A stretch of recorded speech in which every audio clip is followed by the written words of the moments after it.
اللہ الرحمن الرحیم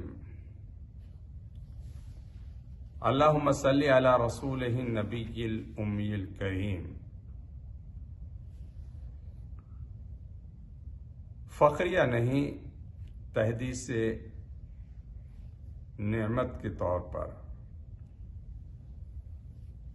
یہ بات عرض کر رہا ہوں کہ میرا تعلق سلسلہ نظامیہ سے بھی ہے، اور یہ میرے لیے بڑی سعادت کی بات ہے۔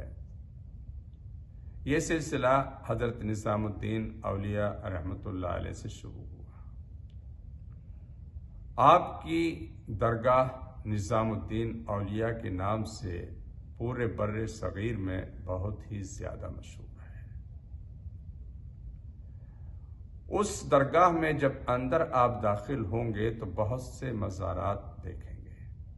وہاں ایک مزار دیکھنے کو ملے گا راجپال کا، جو اپنے وقت کا ایک بڑا شخص تھا اور ہندو مذہب سے اس کا تعلق تھا، اپنے وقت کا راجا بھی تھا۔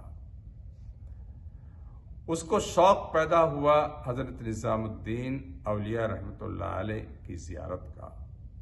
لوگوں نے اطلاع کرا دی کہ راجا ملاقات کے لیے آنا چاہتے ہیں، اجازت دے دی گئی، اور آپ نے لنگر خانے کے امیر کو ارشاد فرمایا کہ چونکہ ہم مسلمان ہیں اور ہم گوشت کھاتے ہیں، اور راجا مسلمان نہیں ہے، ہندو ہے، وہ گوشت نہیں کھاتا، لہذا جس دن راجا ملاقات کے لیے آئے لنگر میں ہرگز گوشت نہ بنایا جائے، بلکہ سبزی کا استعمال ہو۔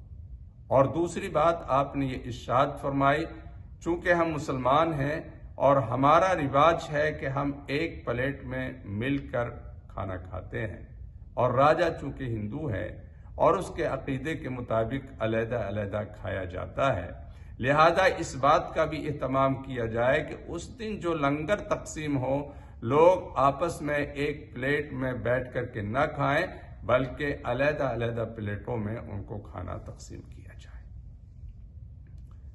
جب راجا دربار میں پہنچا اور اس نے یہ منظر دیکھا کہ لنگر خانے میں گوشت نہیں، سبزیاں بنائی گئی ہیں اور علیحدہ علیحدہ پلیٹ کا انتظام کیا گیا ہے، تو اس نے سوال کیا کہ ایسا کیوں ہے؟